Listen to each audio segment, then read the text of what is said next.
iniciar a minha fala, eu gostaria de enfatizar, como fez a senadora Ana Amélia, a importância da reunião de hoje com todos os governadores de estado sobre o Pacto Federativo, que é essencial para a normalidade da vida institucional do nosso país, da gestão administrativa, do equilíbrio da federação, enfim, para que estados e municípios possam ter uma vida normal, porque hoje o que nós vemos na saúde, na segurança pública, na infraestrutura, são coisas de um país que não pode ser igual a um país como o Brasil. O Brasil é um país democrático, é um país que tem uma visão de desenvolvimento que está sendo ultimamente distorcida, infelizmente, pelas incoerências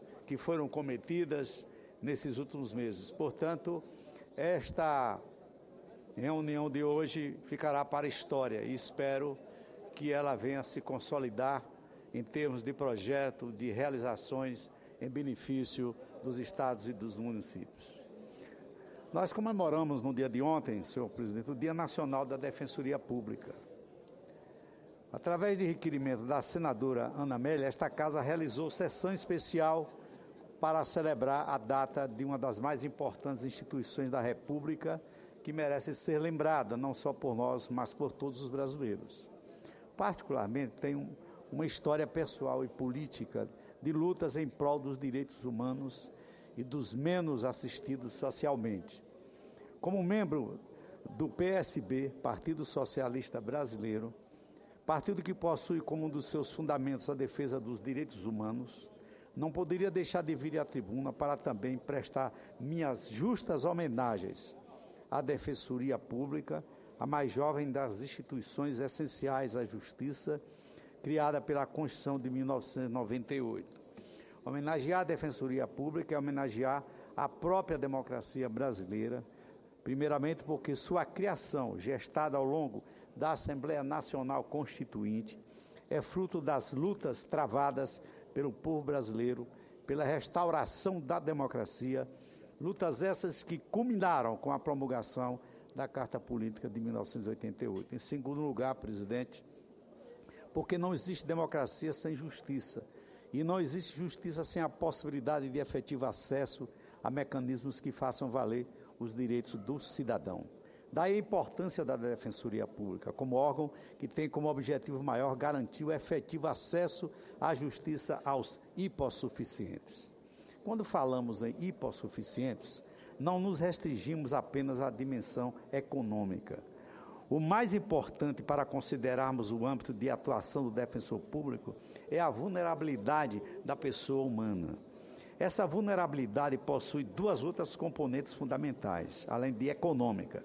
A dimensão jurídica, a qual obriga o Estado a garantir a todos o direito à ampla defesa e ao contraditório, e a dimensão organizacional, que avança para o terreno dos socialmente vulneráveis. Aí encontramos, por exemplo, os consumidores, os usuários de serviços públicos e os usuários de planos de saúde. É importante destacar que esse escopo mais amplo de atuação da Defensoria Pública, avançando para além da hipossuficiência econômica, é fruto do próprio amadurecimento da instituição. No ano de 2009, tive a oportunidade de relatar o projeto de lei de iniciativa do Poder Executivo que resultou na Lei Complementar número 132 de 2009. Essa lei promoveu alterações profundas na Lei Orgânica da Defensoria Pública, fornecendo instrumentos para uma atuação mais eficiente dessa instituição na defesa dos direitos dos grupos mais vulneráveis da sociedade.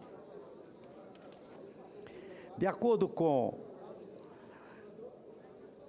os números do IBGE, aproximadamente 82% da população brasileira é potencial usuária dos serviços da Defensoria Pública. Isso se considerarmos apenas o critério objetivo da renda, que estipula como teto a percepção de até 3 salários mínimos mensais. Apesar disso, a Defensoria está presente em apenas 28% das comarcas brasileiras. No meu estado de Sergipe, esse número é ainda menor. Apenas 21,6% das comarcas do estado possuem defensores públicos. É um déficit de cidadania enorme e inaceitável. Como se não bastasse, as defensorias públicas de todo o Brasil ainda padecem com a falta de recursos e de pessoal qualificado para atender às demandas da população. Com isso, milhares de pessoas necessitadas deixam de receber o devido atendimento e, indefesas, se submetem a arbitrariedades ou sucumbem diante da violação cotidiana de seus direitos mais elementares. Quero aqui chamar a atenção para o fato de que, apesar da inquestionável relevância da Defensoria Pública para a democracia e a prestação jurisdicional, ela não tem recebido a devida atenção por parte das autoridades, em especial no que diz respeito ao orçamento.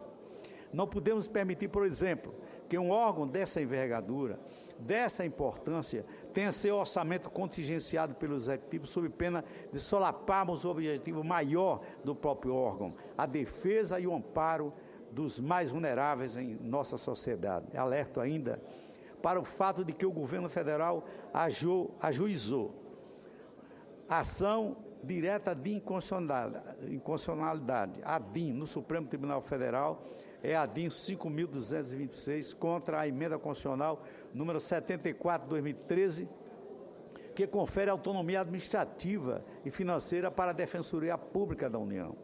Ao fazer isso, busca cercear a atuação da Defensoria, o que não podemos aceitar de forma alguma, porque fere um ato soberano do Congresso Nacional, que já se posicionou a esse respeito, reconhecendo a necessidade de fortalecer a Defensoria Pública da União por meio de sua autonomia. Enfraquecer as defensorias é enfraquecer a própria democracia. Senhor presidente, não poderia homenagear os defensores públicos do Brasil sem mencionar o valoroso e hercúleo trabalho que vem sendo desempenhado pela Defensoria Pública do Estado de Sergipe. Apesar disso, nossos defensores, apesar das dificuldades vivenciadas pela Defensoria, os nossos defensores lutam com grandes dificuldades. E aqui deixo alguns números para a reflexão de Vossas Excelências, que bem ilustram o que estou dizendo. 89% dos municípios sergipanos não possuem defensores públicos. Das 37 comarcas do estado, apenas 8 possuem defensores públicos, que são Aracaju, Socorro, São Cristóvão, Estância, Itabaiana, Lagarto, Canidé de São Francisco e Tubia Barreto. Há um total de 100 cargos para os defensores públicos do estado, mas o número de cargos é de 84 de provimento, ou seja, 16% dos cargos existentes estão vagos.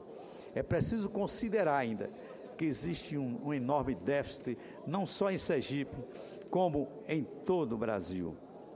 Portanto, senhoras e senhores senadores, a situação da Defensoria Pública deve ser vista como uma luta em favor da democracia e dos mais pobres.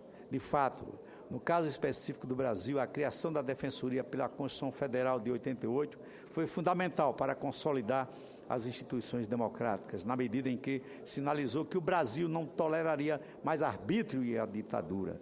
Sua criação representou um sinal claro de da sociedade nesta direção.